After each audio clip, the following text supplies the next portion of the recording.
Olá, então a aula de hoje tem por objetivo a gente falar da última unidade, né, do curso lá da disciplina de análise de sistema de transportes, essa unidade que tem como título, né, Transportes e Meio Ambiente.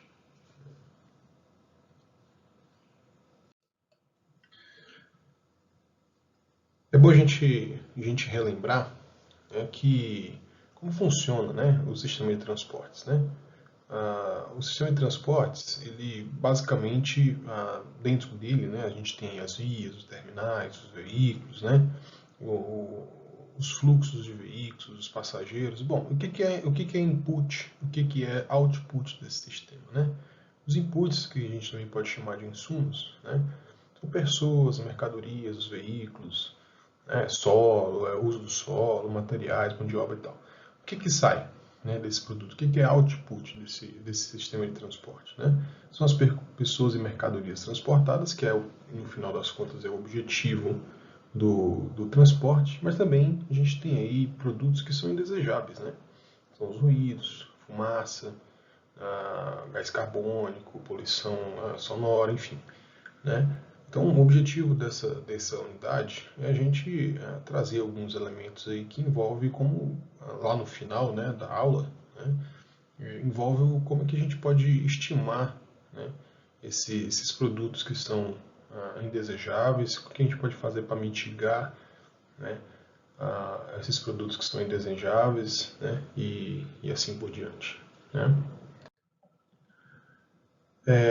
O objetivo dessa aula, né, dessa unidade, não é ficar entrando em assuntos, né, que eu diria que dizem respeito mais a outras áreas dentro da engenharia civil, né? Então, assim, a gente tem as disciplinas que são aí dadas pelo Departamento de Engenharia Sanitária e Ambiental, né? Não são poucas as disciplinas do departamento lá do DESA, né? Outras disciplinas que não são necessariamente desse departamento também tocam no assunto que envolve, por exemplo, o meio ambiente, né? Então a gente não vai ficar entrando muito nessa questão, mas eu acho que é importante a gente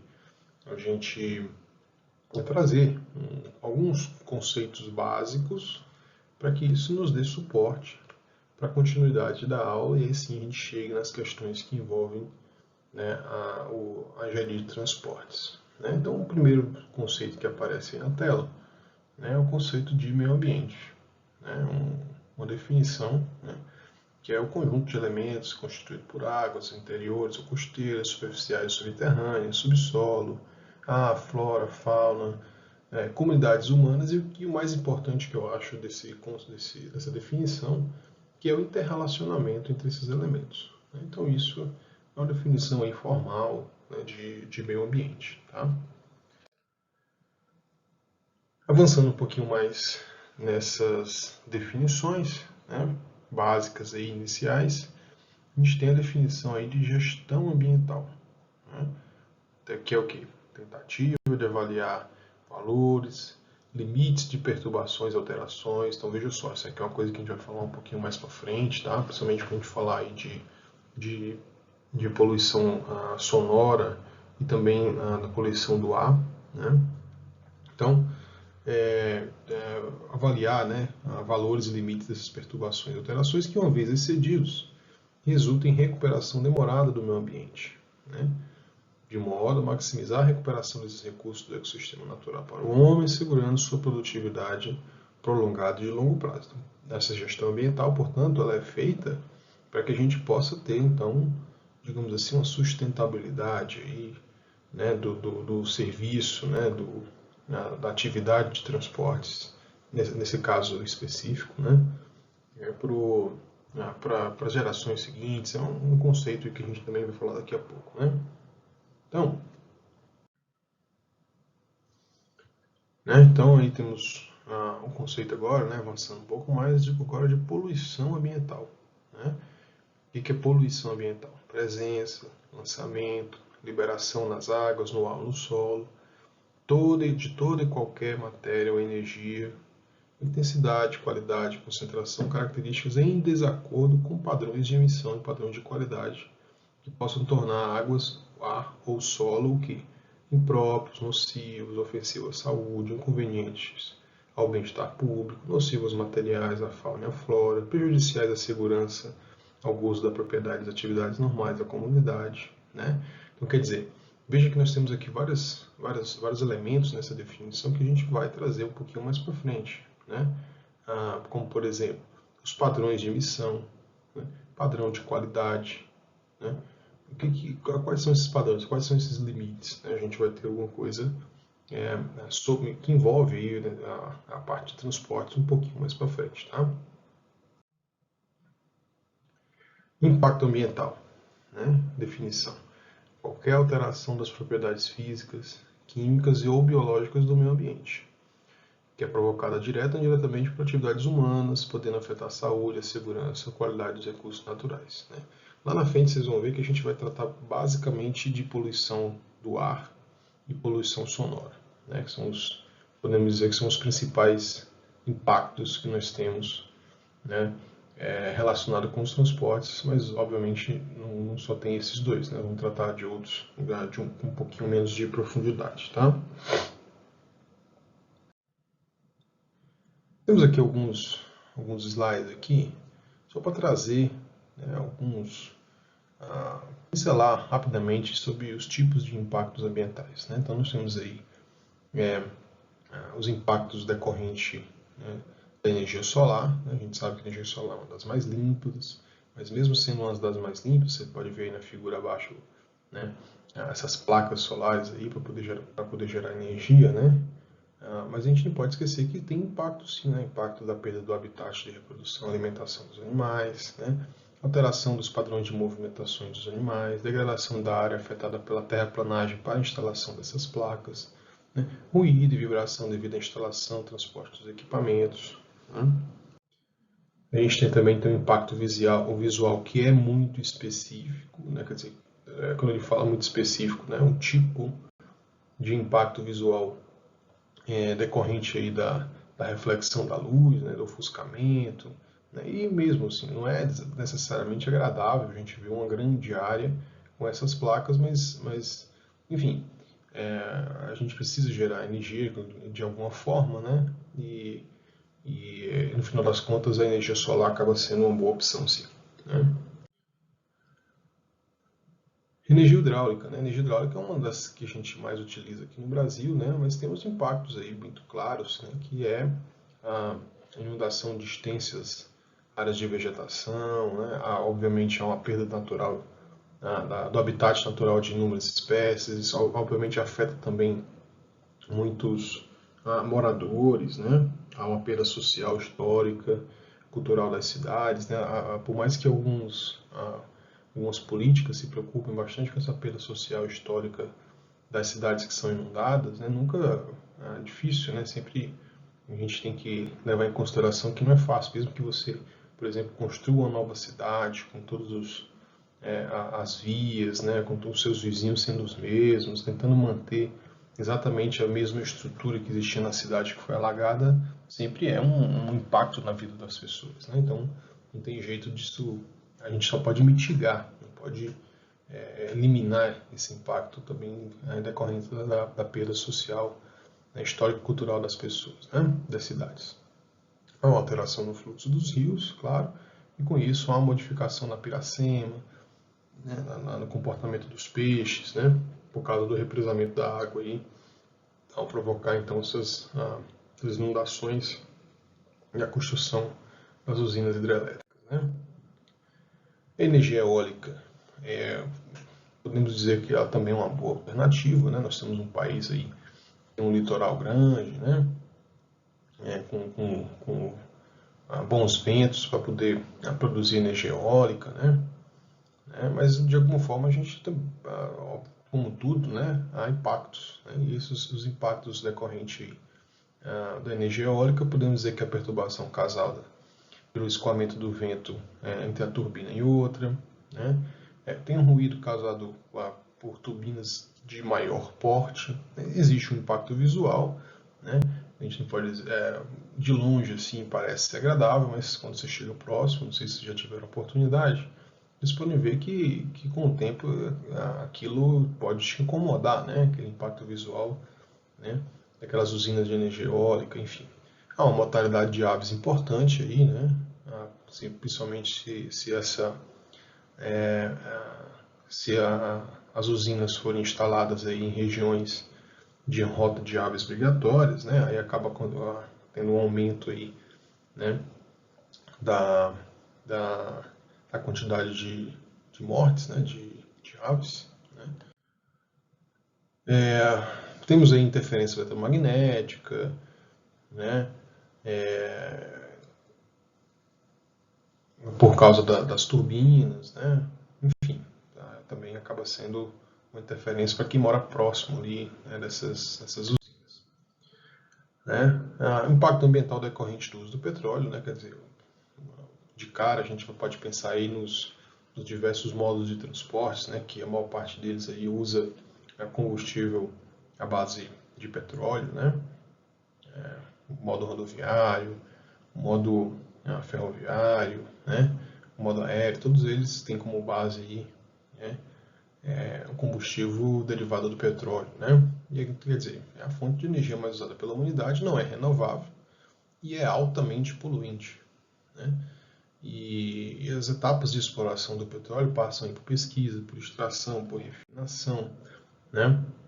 E essas etapas, de alguma forma, vão provocando os seus impactos, né? Como vazamento de óleo, né? Os gases em decorrência da queima do combustível, né? Em especial aí o dióxido de carbono, né? O CO2, né?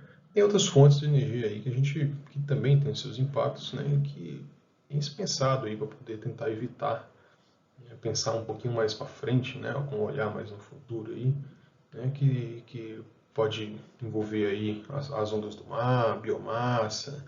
Temos outros aí que já estão aí na praça já há algum tempo, carvão mineral, nuclear, enfim, outras fontes de energia aí que não são aquelas que acabei trazendo aqui como principais, tá? Outras definições aqui que eu não são muitas, tá? Prometo, né? Que são importantes nesse caso aqui, que dizem respeito, né, ao licenciamento, né? Então nós temos aqui a definição, né, segundo a resolução CONAMA aqui, número 237 de 97, o que é licenciamento ambiental, né? Então é um procedimento, veja a palavra procedimento aqui em destaque, tá? Então aqui é um procedimento administrativo pelo qual o órgão ambiental competente licencia a localização, a instalação, a ampliação e a operação de empreendimentos e atividades utilizadoras de recursos ambientais considerados efetivos ou potencialmente poluidores, ou daqueles que, sob qualquer forma, possam causar degradação ambiental, né? Considerando as disposições legais, regulamentares e as normas técnicas aplicáveis ao uso, né? Então, você vai abrir uma rodovia, uma ferrovia, né? Um empreendimento, né? Se você que, por exemplo, pode ser relacionado com transportes, né? Nós sempre a gente lembra com relação a transportes, aqui além das próprias vias e ferrovias, né? Por exemplo, a gente sempre lembra aqui dos polos geradores de viagem, né? Muitas vezes, um shopping, por exemplo, eles têm aí, utilizam de uma área muito grande e de alguma forma também atraem, né, muitas viagens, né, seja por ônibus, por automóvel, mesmo por outro modo qualquer, né? Então isso está totalmente relacionado com os transportes, né, e a instalação disso passa primeiro para o licenciamento ambiental, né? Então, quais são as etapas aqui, só para poder ilustrar, né? Quais são as etapas desse licenciamento ambiental? Primeiro, existe um projeto dessa atividade, né, que é elaborado aí pelo empreendedor, né? Existe uma elaboração de um estudo de impacto ambiental, né? Existe uma análise desse estudo pelo órgão ambiental, né? Isso pode envolver uma audiência pública depois que o órgão ambiental analisa esse estudo, né? Há uma aprovação desse estudo pelo órgão ambiental, a emissão da licença ambiental e, por fim, a execução da atividade, né? Isso de maneira mais simplificada, tá? Bom que deixe registrado aqui, né? Uma das formas, né? Uma das etapas, uma sequência de etapas aqui que, obviamente, dependendo do caso, pode ter outra sequência, né?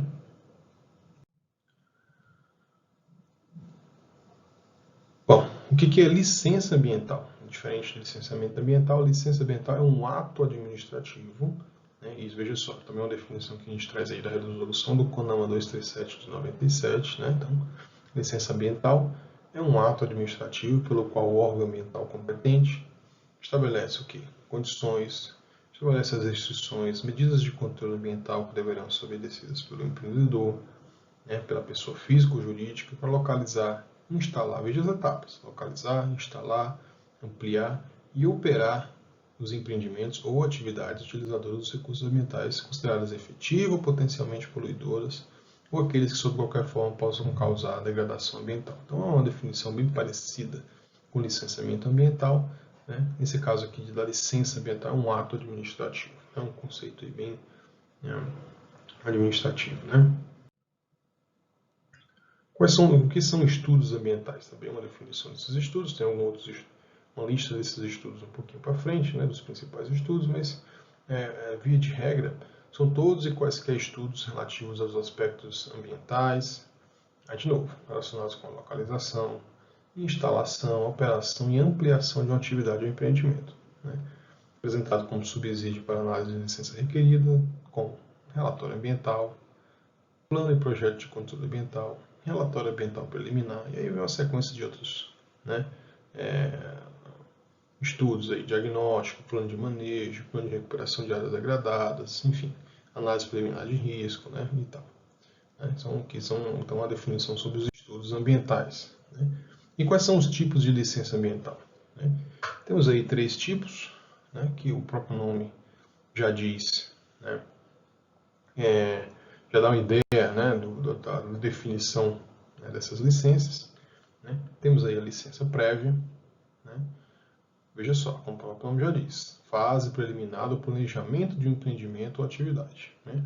Então, nessa fase, a gente aprova a localização, concepção, viabilidade ambiental, né? E além de outros requisitos necessários para avançar para as demais fases. Essa validade aí pode ir até, dessa licença, né? Pode ir até cerca de 5 anos. Né? Passada a parte da preliminar aí de licença prévia, você pode entrar na licença de instalação, que, como o nome já diz, autoriza a instalação do empreendimento ou atividade. Né? Inclui as medidas de controle ambiental, né? e outras condicionantes, né? Para a continuidade, né? Para chegar na próxima fase do licenciamento ambiental. Né? Esse prazo de validade aí não pode ser superior a 6 anos. Né? E aí, no caso da licença de operação, autoriza então aí sim a operação da atividade ou empreendimento, e esse prazo pode variar aí de 4 a 10 anos. Tá? Então, assim, pincelando aqui rapidamente, nós temos aí esses 3 tipos de licença ambiental. Né? Temos aqui alguns documentos técnicos que são exigidos pelos órgãos ambientais. Né? Quer dizer, de novo, não tenho nenhuma intenção aqui da gente ficar discorrendo muito sobre esse assunto, que a gente vai daqui a pouco entrar mais aí nas questões dos transportes. Né? Mas temos aí o EIA-RIMA, né? O EIA é o Estudo de Impacto Ambiental, o RIMA, Relatório de Impacto Ambiental, Plano de Controle Ambiental, que é o PCA, ou então Relatório de Controle Ambiental, que é o RCA, muito ligado à extração mineral. Né? E aí, sim, a gente tem o Plano de Recuperação de Áreas Degradadas, e isso aqui são só alguns exemplos de documentos técnicos que são exigidos pelos órgãos ambientais. Tá?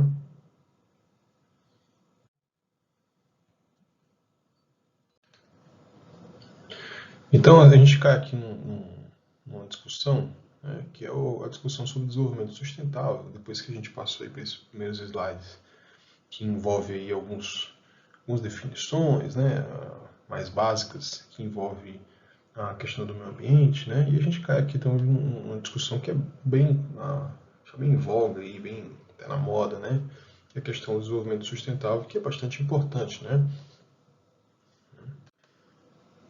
E esse slide aqui ele traz uma reflexão que é o seguinte: nós temos aqui o desenvolvimento da sociedade, né, que provoca impactos ambientais e mudanças climáticas. De alguma forma ele vai, né, interferir aí primeiro a necessidade de gerenciar e controlar esses impactos. Né? É preciso ter uma atuação da sociedade importante, né, e em busca, então, nesse caso aí, do desenvolvimento sustentável. Né? Mas o que é sustentabilidade? Né? O que é desenvolvimento sustentável? Eu acho que essa figura aqui ela ajuda muito a gente a entender o que é essa tal sustentabilidade aí. Né? A gente tem aqui três grandes áreas, né? Que é uma área, digamos assim, uma área ambiental, uma área econômica e uma área social. Né? A sustentabilidade, se vocês perceberem aqui, é essa área, né, que determina, né, qual é a interseção entre essas três grandes áreas. Então, quer dizer, você tem uma alternativa. Né? Vamos pensar nas nossas alternativas de transportes. Né? Você tem uma alternativa que ela é boa socialmente, né? Ela tem um apelo ambiental, um cuidado com o meio ambiente, mas ela é ruim economicamente, ela não vai ser uma alternativa razoável, né? A gente até fala que seria uma alternativa suportável, né? Que, por exemplo, que daria uma tarifa muito grande, né, para o usuário, coisas do gênero, né? Então, quer dizer, não seria interessante, não seria sustentável a longo prazo, né? O conceito de sustentabilidade, o mais básico é isso, né? Quer dizer, quando você vai ter uma alternativa que você diz que ela é sustentável, que ela vai perdurar aí para as próximas gerações, né? As gerações vão ter acesso a esse tipo de serviço, né? É, levando em consideração que esse tipo de serviço ele pode ter aí utilizar recursos naturais, né? Coisas do gênero, né? E a gente tem que garantir que as próximas gerações possam também ter acesso assim como a gente tem hoje, né? Então, esse é mais ou menos o conceito de sustentabilidade, né? E aí a gente sempre precisa, então, ter com que essas três áreas possam ser atendidas, né? Na medida do possível, claro, né? Então é isso. Né? Se você não tem aqui, por exemplo, tem uma solução que temos aí somente a área ambiental sendo bem atendida e a econômica sendo bem atendida, a gente pode dizer que ela é viável, ou então social e econômico é equitativo, mas o sustentável, de novo, é preciso estar atento a essas três grandes áreas. Né? Uma outra figura, né, que eu peguei aqui do Ministério do Planejamento, antigo Ministério do Planejamento, né, tentando dizer que essas três áreas elas acabam tendo uma, uma, uma acabam se retroalimentando, né, em função aí por ações de inovação, né? Basicamente é isso que ele está dizendo, né? Então veja só aqui embaixo, né? A gente pode começar, como aqui é ciclo, né? A gente pode começar de qualquer lugar, né? Então digamos que a gente está aqui na área econômica e a gente tem aí como ações de inovação, redução de custos, desenvolvimento regional, né? Isso de alguma forma aqui na questão social, né? Pode atuar, pode provocar uma geração de emprego, um estímulo e benefício para micro e pequenas empresas, né? Trabalhar sempre aí a questão dos direitos dos trabalhadores, de alguma forma aponta lá para ações aí do ponto de vista ambiental, né? Que é a questão da redução do consumo de água, de energia, né? Minimizar a geração de resíduos, um negócio que é super importante hoje em dia, a gente precisa dar atenção a isso também, né? Bom, questão de durabilidade, reciclagem, isso de alguma forma, de novo, provoca redução de custos, desenvolvimento regional, isso aqui pode, então vai alimentando o outro, né? Entrando aqui em questões específicas, né, e tentando trazer algumas ilustrações, né? A gente tem aqui a emissão de CO2, né? Um dado que já tem algum tempo, de 2011, mas que não deve ter mudado muito, né? No sentido de ver quais são os países, né? Que a gente que acaba tendo uma maior quantidade, né? Uma maior emissão de CO2 na atmosfera, né?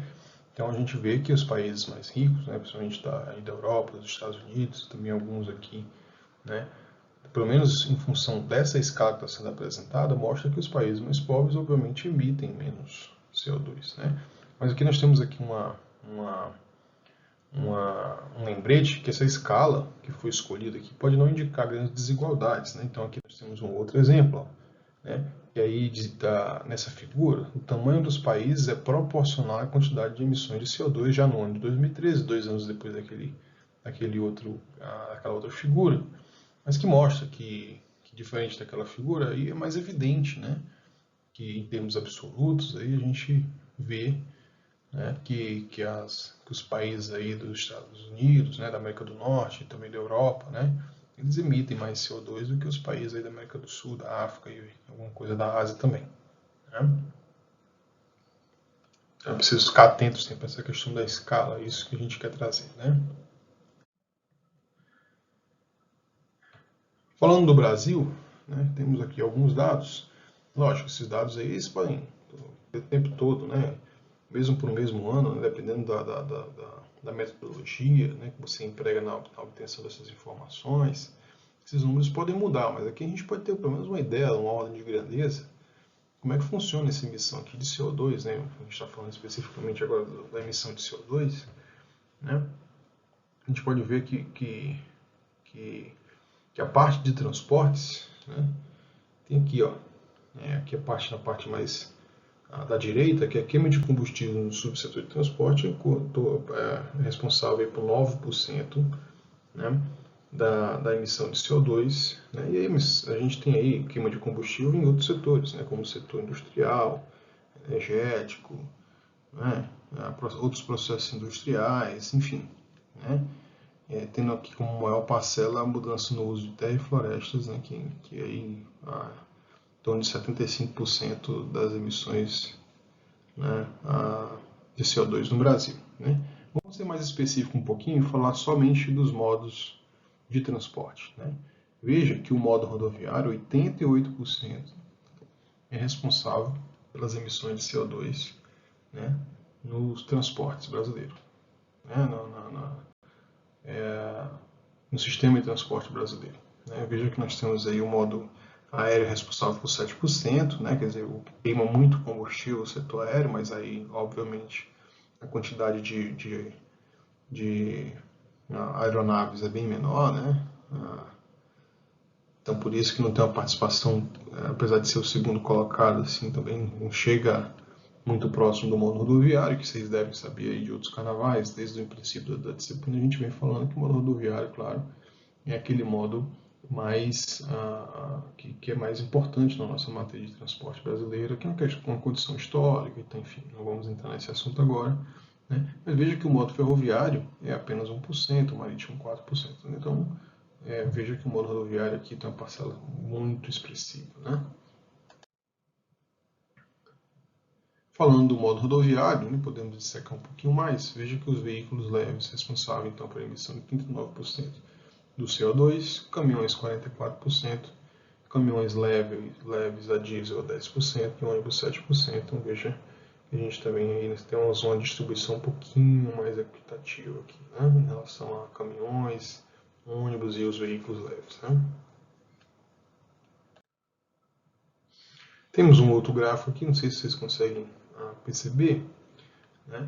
Aqui nós temos uma comparação, né, de gramas de CO2 emitido por passageiro quilômetro. Né. Veja que essa questão de passageiro quilômetro determina a quantidade de transporte, né, tanto do ponto de vista de passageiro transportado, quanto a questão do quilômetro percorrido para transportar esse passageiro. Né. Veja que no caso aqui do modo a pé e do modo por bicicleta, não há emissão de CO2, né, enquanto a gente tem aí gradativamente um aumento, né, na emissão, na quantidade de CO2 emitido, né, que a gente vai desde do transporte público, né, passando pela motocicleta, pelos automóveis, chegando à aeronave aqui, um avião, né, que é o modo de transporte, né, o tipo de veículo que mais emite CO2 por passageiro quilômetro. Tá? Temos uma outra figura aqui que, que, que traz aqui, né, não sei se vocês estão conseguindo ver aqui no eixo Y, milhões de toneladas por ano, né, de combustível sendo utilizado. Né, e a gente vem aqui ano a ano, né, com o último ano aqui de 2010, né, vocês conseguem perceber que a distribuição aqui entre ferrovias e caminhões, que aí leves, médios e pesados, né? O que é caminhão leve? Aquele caminhão aí que tem aí 2 eixos, né? O médio pode ser 3, 4 eixos e o pesado, digamos assim, acima de 5 eixos, né? vocês podem ver que as ferrovias, né, elas têm, ano a ano, uma participação muito pequena, né, em milhões de toneladas de combustível queimado por ano em relação aos caminhões. Né? Então é a pena que isso, apenas mais um indicativo, né? A pena que o modo ferroviário no Brasil, historicamente, tenha sido tão negligenciado, né? Embora a gente tenha tentado dar uma retomada, né? Mas ainda é muito insuficiente enfim, quem sabe mais para frente essa realidade muda, né? Até porque é bem vantajoso em termos de consumo de combustível, que isso reflete depois, claro, na emissão de poluentes e assim por diante, né? Temos aqui uma tabela que traz uma discussão aqui, né, rapidamente, não vou ficar lendo tudo, depois vocês podem ler com calma, né? Quais são os efeitos gerais sobre a saúde humana decorrente de alguns poluentes, em função da presença aí na atmosfera, por exemplo, né, de alguns poluentes. Então, nós temos aqui, por exemplo, né, vou pegar alguns exemplos aqui, monóxido de carbono. Né? Quais são os efeitos sobre a saúde humana? Diminui a capacidade do sangue de transportar oxigênio. Né? Dióxido de nitrogênio irrita os olhos, o nariz, né? Partículas inaláveis, né? E fumaça causa alergia, asma, bronquite crônica. Não sei se já tiveram a oportunidade de ir numa cidade que tem. Aqui na nossa cidade também tem isso, Belo Horizonte, né? E nos arredores. E também passa por isso, sobretudo numa fase aí de mais seca, né? Quem tem aí alergia, asma, bronquite, passa um pouco pior do que outros que não tem esse tipo de problema, né? Então, enfim, nós temos aqui então uma correlação entre poluentes e efeitos gerais sobre a saúde humana, né? Dióxido de enxofre, por exemplo, pode corroer as construções, prejudica a agricultura, contamina o solo com metais pesados, né? Então, aqui também é um efeito importante aqui sobre o meio ambiente, né? Temos aqui outras coisas que não são aí, decorrentes da queima de combustível, né, como aqueles anteriores, mas temos aí pneus, baterias que, a via de regra, estão na natureza, né, óleo lubrificante, a própria poluição sonora, que depois a gente vai falar com mais calma. Né. Então veja só, no caso dos pneus, o tempo de degradação é indeterminado, favorece a transmissão de doença, baterias contaminam o solo, a água e os alimentos, óleo lubrificante pode causar lesões da pele, polui solo, né? Poluição sonora que causa a perda auditiva, distúrbio do sono, isso aqui, então a gente vai falar com um pouco mais de tranquilidade na próxima aula, tá? Sobre poluição sonora. Né? Trazendo um pouquinho ainda a discussão sobre o modo ferroviário, veja só, trens elétricos não causam poluição, né? Trens movidos a diesel geram cerca de 15 vezes menos poluição, né? Tem outros tipos de poluição do transporte ferroviário, né? Falando do transporte ferroviário especificamente, né? São um pouquinho maiores, né? Os ruídos, para quem já teve a oportunidade de morar, por exemplo, perto de uma linha férrea, sabe que via de regra, né, os ruídos podem provocar, né, desconforto, né, enfim, né, acaba sendo um pouquinho maior. Agora, veja só, nós falando de uma linha de férrea, né, para quem mora, por exemplo, perto de uma rodovia bem movimentada, né, aí temos aí um grande ruído também, né, e constantemente, né, a gente vai falar um pouquinho sobre isso depois. Aqui nós temos uma figura interessante, apesar de estar em inglês, vamos tentar ver como funciona, né, esse slide. O que esse slide nos traz de informação? Olha só. Basicamente a gente tem aqui na primeira caixinha aqui em azul, né, uma figura que ilustra aqui um trem, né, uma composição que tem aí 150 vagões. Tá? E aí, para substituir, para transportar a carga que pode ser transportado por uma composição com 150 vagões, precisaria aí de cerca de alguns caminhões, né? De modo que esses caminhões, né, eles emitiriam aí cerca de 1.331 toneladas de CO2 na atmosfera. Você fala assim, não, mas aí eu vou só plantar árvore, né? Plantar árvore pode ajuda, né? Pode não, ajuda, né? absorção aí do CO2. Né? Veja que para poder pegar esses 1.331 toneladas que foram jogadas aí na atmosfera, a gente precisaria ter, então, plantar cerca de 31 mil árvores. Né? Quer dizer, coisa que é impraticável. Né?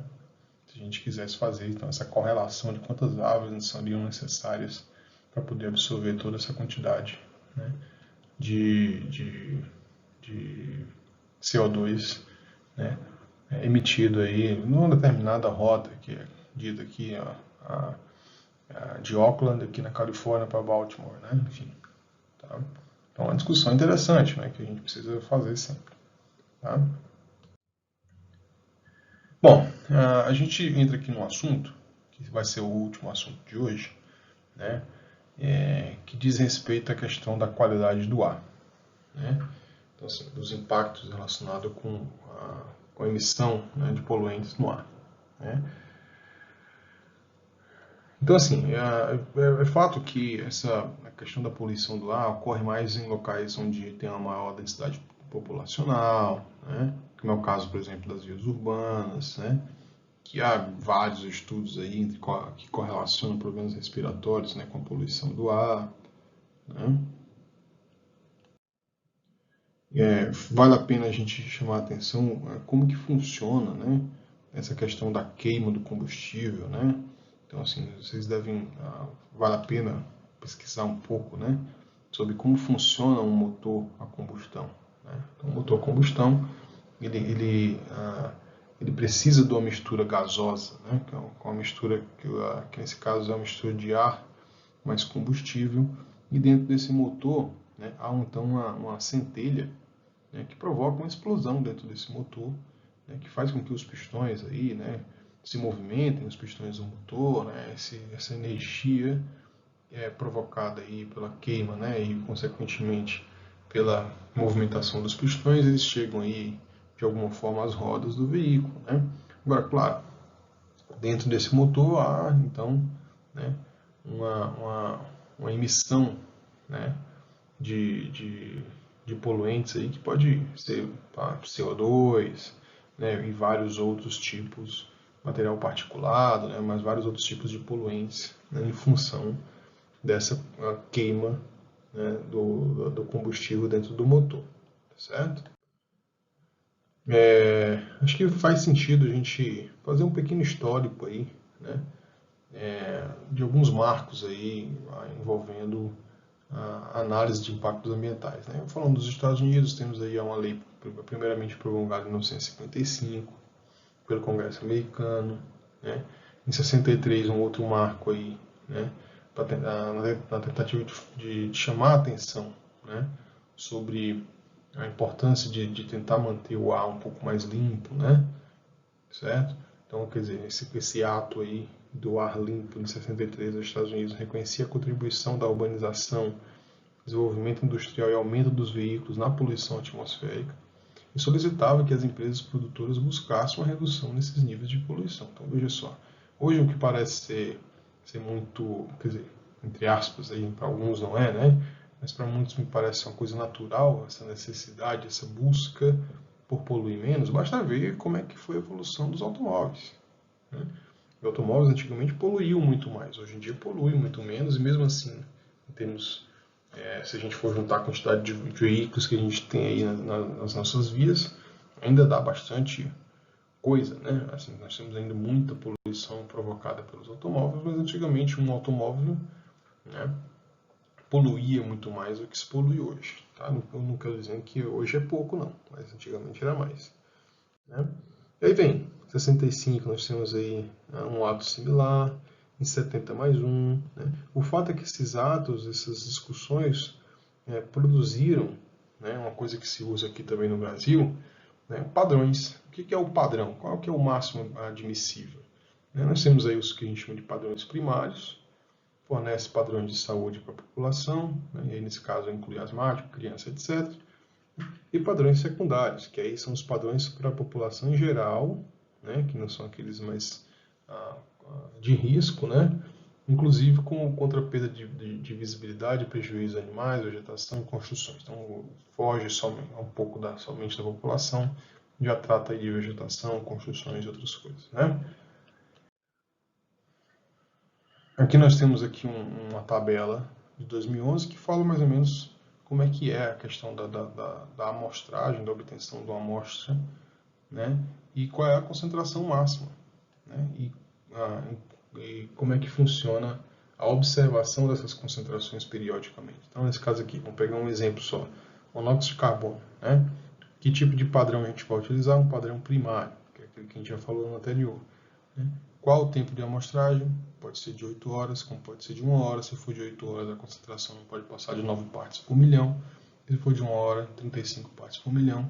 Né? E a observação não deve ser cedido mais que uma vez ao ano. Então, veja só, são padrões que são estabelecidos, né? E que, dependendo aí da atividade, do empreendimento, tem que levar em consideração.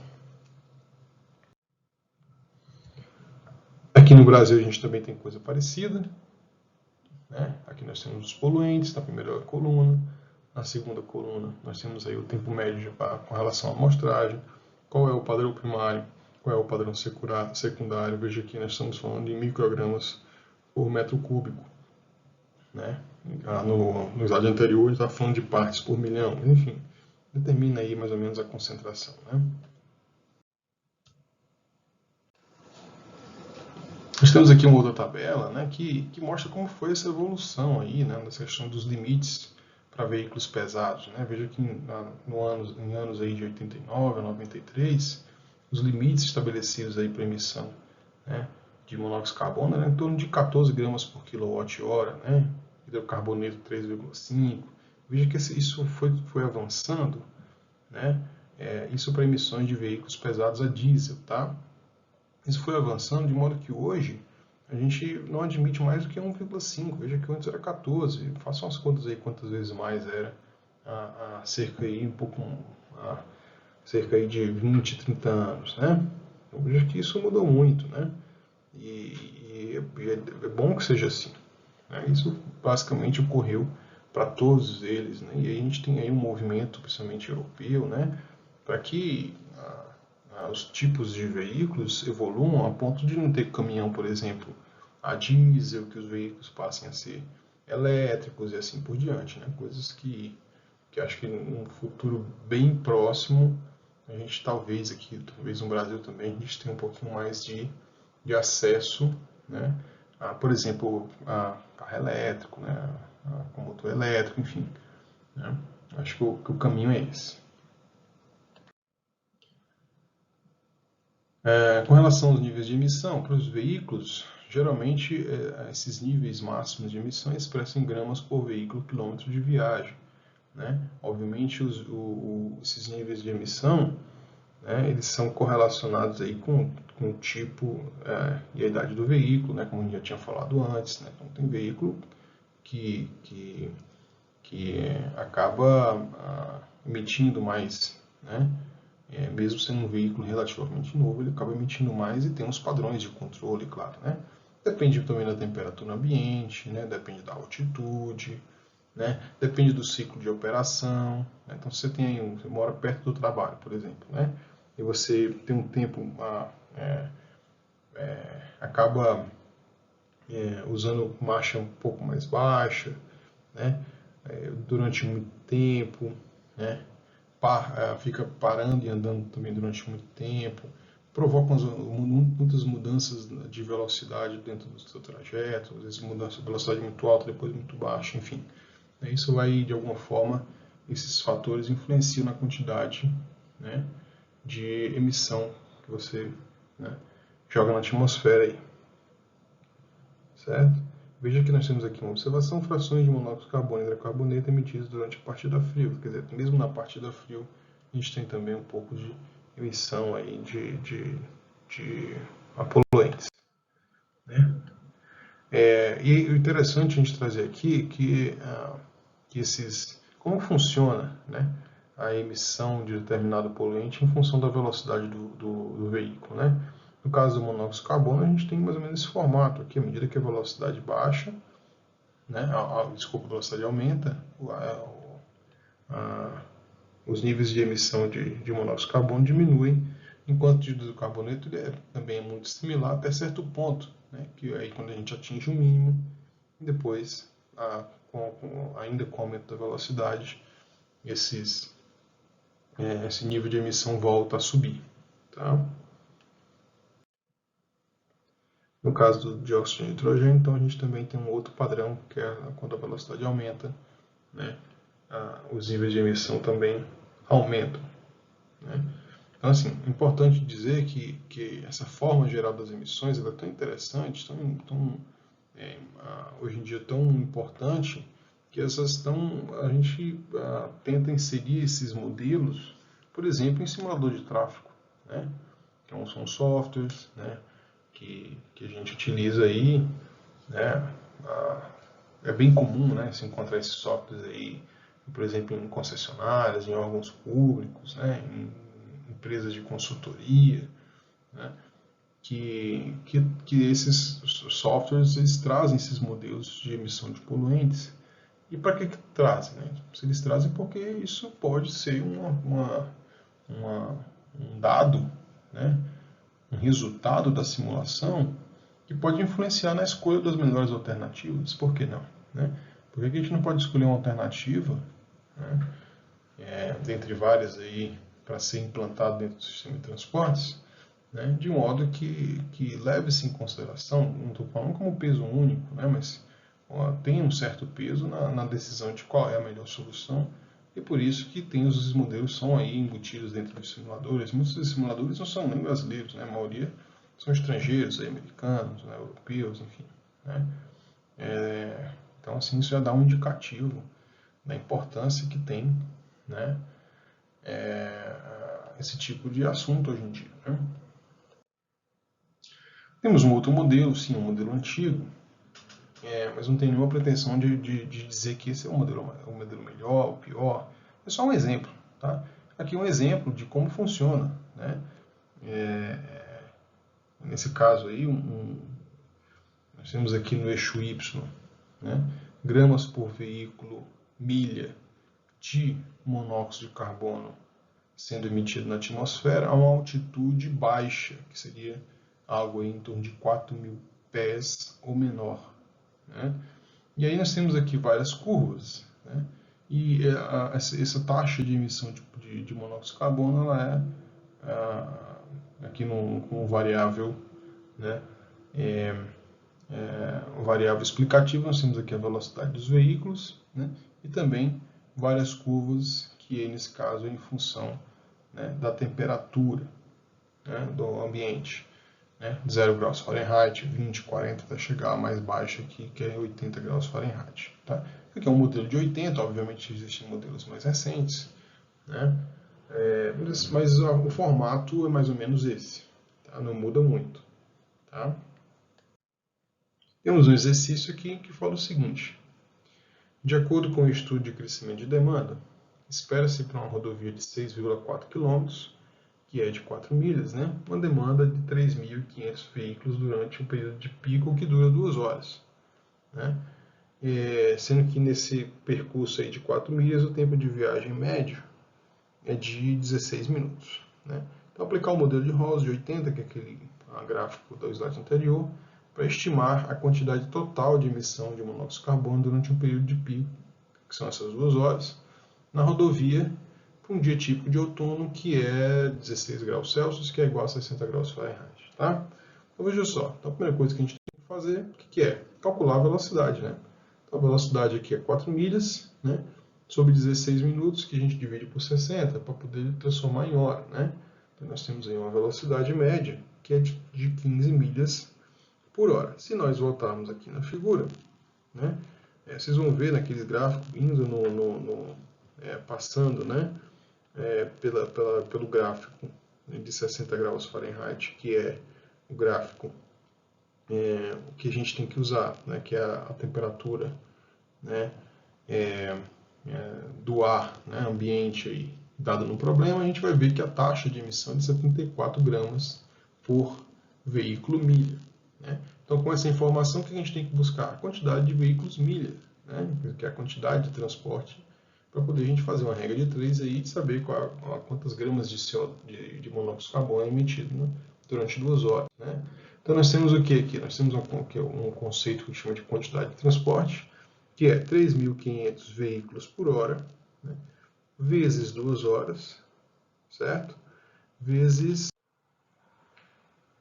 4 milhas.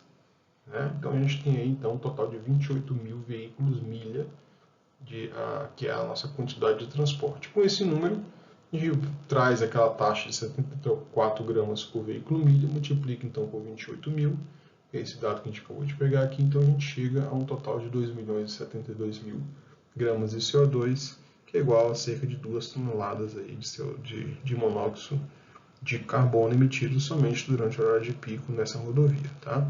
É uma rodovia que tem um volume bastante elevado, diga-se de passagem, 3.500 veículos por hora. Tem um volume bastante alto, mas que é facilmente observável aí em vias, né, importantes aí de cidades bem urbanizadas. Tá?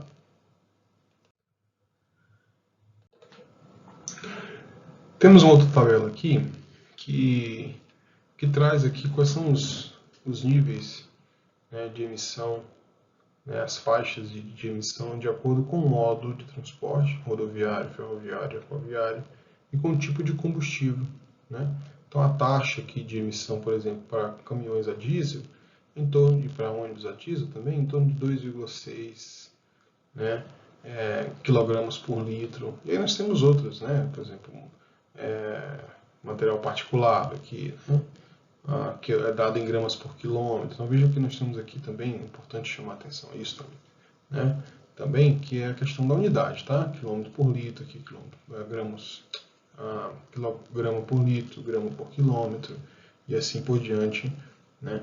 E aí nós temos aqui várias tabelas. Claro, essas tabelas elas precisam ser constantemente atualizadas, não tem jeito, né? Os veículos mudam, né? Até mesmo os motoristas mudam, então quer dizer, por isso que a pesquisa ela nunca para, né? Isso aí é fruto de pesquisa, né? Pesquisa dentro da academia, também dentro das empresas, né? Para que esses níveis de emissão, né, eles passem a ser cada vez menores. Tá? Temos uma outra tabela aqui, que são limites de emissão para veículos leves, né? Então nós temos aqui veículo de passageiro, né, veículo leve, e veículos comerciais aqui que tem um peso bem baixo, aqui, em torno de 1.700 kg, né, abaixo e acima disso. Né? Aí, de novo, quais são os níveis os limites de emissão para esses veículos? Né? Temos aqui para o dióxido de carbono, né? Veja que nós temos aqui, dependendo do ciclo, né, do motor, ciclo Otto, aquele ciclo de 4 tempos, né? A gente estava discutindo até agora há pouco, né, que é o tempo de admissão da mistura gasosa, o tempo de explosão, o tempo de expansão e o tempo de saída dos gases, né, do motor. Por isso que chama-se ciclo de 4 tempos. Né? Daí muda um pouquinho. Né? Veja que o diesel, né, tem um limite um pouquinho maior porque polui mais. Né? E assim vai. Tá? Nós temos outra tabela que traz uma outra abordagem, né, que é com relação à questão do tempo do motor. Né? Se é um motor de 2 tempos, 4 tempos, se é de 4 tempos com 1.400 a 2.000 cilindradas, né? Enfim. E aí, de novo, essas emissões, os níveis de emissões mudam para cada tipo de poluente. Tá? Temos uma outra aqui, que é bem interessante também, que fala do tipo de operação do motor. Né? Então, se a gente chama aqui de marcha lenta, seria, e aí aqui nós temos esse dado, não tem unidade, é só para a gente fazer uma comparação. Né? Se a gente emite aí uma unidade de monóxido de carbono, né, em marcha lenta, em aceleração, você acaba emitindo menos, cerca de 60%, né? Velocidade de cruzeiros também 60%, da aceleração cerca de 60%. Né? O hidrocarboneto, então, nessas mesmas condições aí, dos tipos de operação, já é outra coisa. Né? Pode ser menos, né? Como pode aqui no caso da aceleração, até emitir mais do que quando em relação a marcha lenta, né? E a mesma coisa aqui para os demais, tá? Só para a gente comparar, né, em relação ao tipo de operação do motor. Outra tabela, sim, antiga, né, mas que demonstra, como, de novo, essa evolução dos motores, né, ao longo dos anos. Aqui é uma tabela de 72, outra de 90. Né, veja que nós temos aqui níveis de emissão em gramas por veículo quilômetro. Né. A gente saiu aqui, dependendo da velocidade, claro, né, nesse caso aqui com 50 km por hora, saiu de 29, foi para 6,8. Né? A 30 km por hora saiu de 47, foi para 11,1 monóxido de carbono. Né? Então veja que a diferença é brutal. Né? E isso tem que se continuar, né, sendo assim. Tá? Lógico que a gente sempre nós estamos falando aqui de motor, que o combustível é a base de petróleo, né, como a gente falou lá no início. Né? Então, assim, nosso desejo é que daqui a pouco a gente não precise. Né? Não sei quantos anos isso vai durar, talvez. Não sei se a gente vai conseguir ver, aí não tem como prever, né? Mas o caminho evolutivo é esse, não tem para onde correr. Né? Mesma coisa aqui quando a gente tem em vias de tráfego rápido, né, que a velocidade é um pouquinho maior, veja só 100, 90, 80, né, e de novo a evolução, né, dos níveis de poluição para cada tipo de poluente aqui, como teve uma redução drástica ao longo dos anos. Né. Tá? Ainda falando de nível de emissão, de novo aqui é uma tabela que faz esse comparativo, né, nesse caso aqui por tipo de combustível, né? Então você emite 100 unidades aí de monóxido de carbono com etanol hidratado, né? Quando a gente tem aqui um combustível que tem etanol e gasolina, 95,5%, já polui mais, né? Até chegar ao ponto que você tem 100% de gasolina e polui 3,5 vezes mais do que o etanol hidratado em termos de monóxido de carbono. E essa comparação você pode fazer para outros, né? Para outros poluentes também. Tá?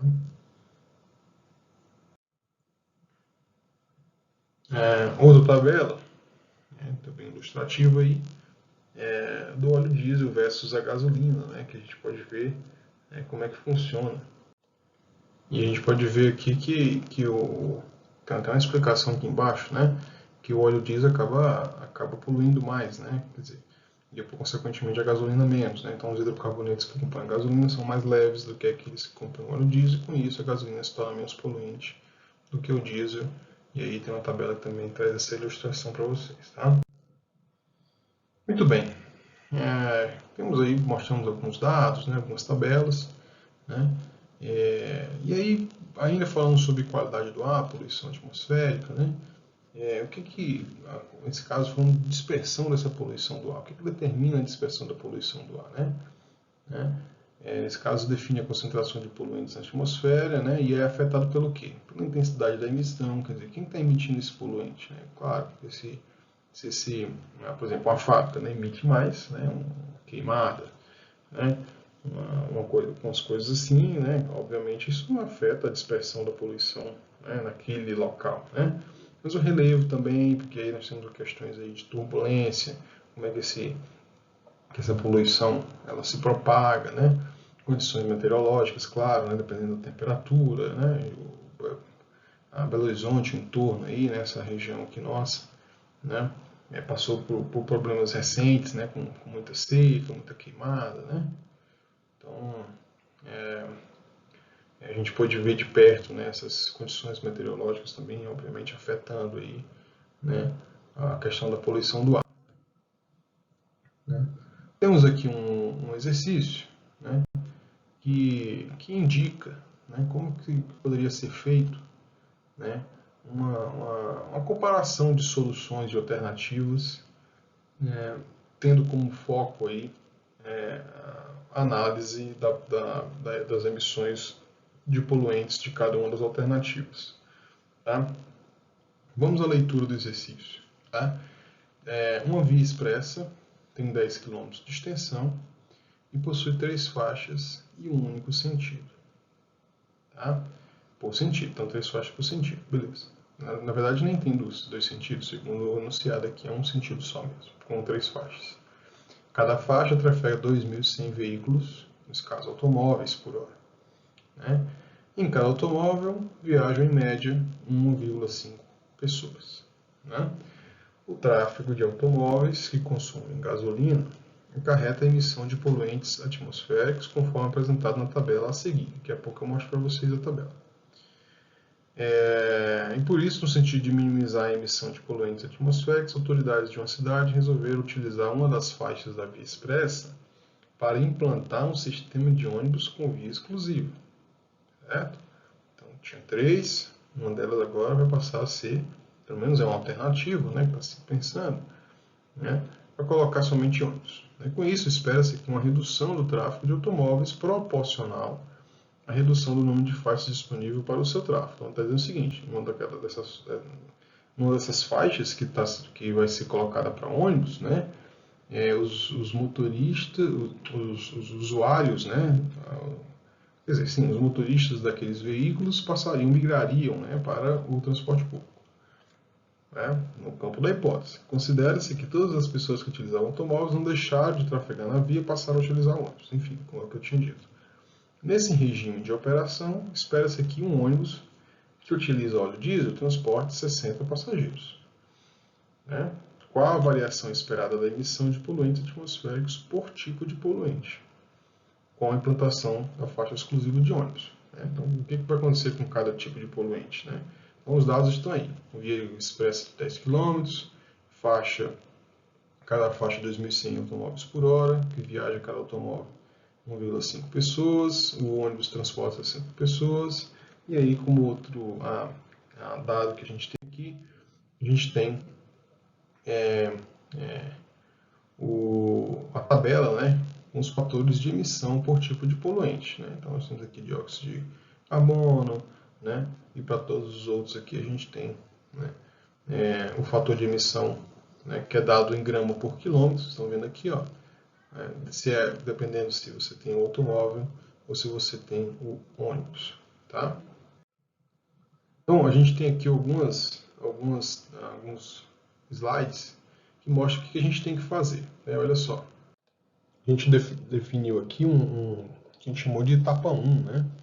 Que é identificar a área de estudo, e que de fato, no fundo, é determinar o que é o caso base, que é o caso que é não fazer nada, né? Que é o caso de antes da intervenção, que era quando a via, né, possui 3 faixas para tráfego de automóveis. Tá? E a situação que vem na sequência, alternativa, é que nesse mesmo segmento nós temos aí 2 faixas para automóveis e uma faixa exclusiva para ônibus. Né? Na etapa 2, então que a gente chama aqui de determinação das fontes internas e externas, né? A gente vai considerar aqui, nesse caso só tem fatores internos, né? Fontes internas ao subsistema, que é, antes a gente tem 2.100 veículos por hora por faixa, e depois, quer dizer, com a situação alternativa que a gente está avaliando, a gente tem 4.200 automóveis por hora, porque a gente tem 2 faixas, né? Veja que aqui nessa unidade aqui anterior a gente tem hora faixa, né? E nessa outra a gente tem 4.200 automóveis por hora, porque são 2 faixas. E aí a gente converte aqueles 2.100 veículos que tem cada veículo 1,5 passageiros, todos em ônibus lotados, né? Que seria então 52,5 ônibus por hora. Né? Temos a tabela de poluentes, que a gente já falou antes, né? com os fatores de emissão aí, né? Dados em gramas por quilômetro. Né? Na etapa 3, então, a gente está considerando aí, né, somente para fazer uma análise, claro, né, 1 hora, né, de análise, e o trecho, então, que a gente já havia falado lá no enunciado, um trecho de 10 km. Tá? A gente passa, então, para as etapas 4, para a etapa 4, que são os cálculos. Né? Então, a gente precisa saber quem são os volumes de tráfego de automóveis, tanto no caso básico quanto na questão na situação alternativa, quantidade de passageiros por faixa, né? Volume de tráfego, emissões, tanto no caso básico quanto no caso alternativo, para que a gente possa fazer as comparações, né? Por tipo de emissão aqui, monóxido de carbono, NOx, hidrocarbonetos, material particulado. Né? Tá? Passando então para as etapas aí, né, discorrendo um pouco mais da etapa 4, 5, etapa 4 de cálculo e etapa 5 de comparação das emissões, a gente tem isso aqui, ó, né? Cálculo do volume de tráfego no caso base, né? Então nós temos aqui 6.300 veículos por hora, são 3 faixas, vezes 2.100 por faixa, 6.300 veículos é o volume de automóveis no caso base, que é o caso como funciona hoje, né? O cálculo do volume de tráfego na alternativa 2, né, de automóveis passou a ser 4.200, como a gente tinha falado antes, né? E aqui, nesse caso, o dos ônibus, né, passou a ser 53, como a gente já tinha apresentado antes também, né? No caso das emissões, como é que funciona? Olha só. Para cada um dos tipos de poluentes, a gente tem aqui, começa com 2, né? 2 aqui, 0,1 aqui, 0,05, esse 2, 0,1, 0,05 e 0,03 são os fatores de emissão, que é dado em gramas por quilômetro, né? Então a gente tem aqui, por veículo, claro, né? Então veja só, então 2, que é o fator de emissão, vezes 6.300 veículos por hora, vezes 10 quilômetros, né? Então a gente vai ter aqui então, né, como resposta 126 mil gramas por hora, que daria 126 quilogramas por hora, isso para o caso base, né? Para o caso que a gente tem 2 faixas para automóveis, que é o caso alternativo, a gente faz a mesma coisa, só que agora a gente vai fazer a conta primeiro para as faixas com automóveis, né? Então, de novo, veja só, né? A gente tem aí, dando exemplo aqui, pegando como principal o exemplo aqui, o primeiro, né, que é o monóxido de carbono. Então, fazendo somente para as faixas com automóveis, a gente chega aqui uma conta que é 2, que é o fator de emissão de poluentes, vezes 4.200, que é o volume, vezes 10 km, que é o tamanho da via, a gente chega então a uma quantidade de 84 kg por hora, né, de emissão de monóxido de carbono, né? E aí tem para os outros também, 4,2 aqui, né, 2,1 para o hidrocarboneto, 1,26 para o material particulado, né? Temos que ver como é que funciona para a faixa com ônibus, né? Agora, veja só, nós temos 53 ônibus, não mais automóveis, né? Mas as taxas mudam, né? Então, eu vejo que antes era 2 aqui para o monóxido de carbono, passou a ser 2,5. E aí isso vale para todos os outros, né? Os outros poluentes. Aí passou a ser 1,325, 3,18, né? E assim por diante, né? Feito isso, a gente tem então uma comparação, né? Se vocês pegarem os resultados, né, com mais calma, vocês vão ver que o monóxido de carbono teve uma redução aí de 40 kg por hora no nível de emissão, mas tem casos que aumentou, olha só, né? Teve casos que aumentou e teve casos que reduziu, mas via de regra, quando você implementa, né, uma faixa para ônibus, né, como o número de veículos é muito menor, né, para transportar uma quantidade grande de passageiros, via de regra, mesmo sabendo que os ônibus, muitos deles são a diesel, né, que poluem mais, no final das contas a gente tem sim uma redução dos níveis de poluentes. Tá?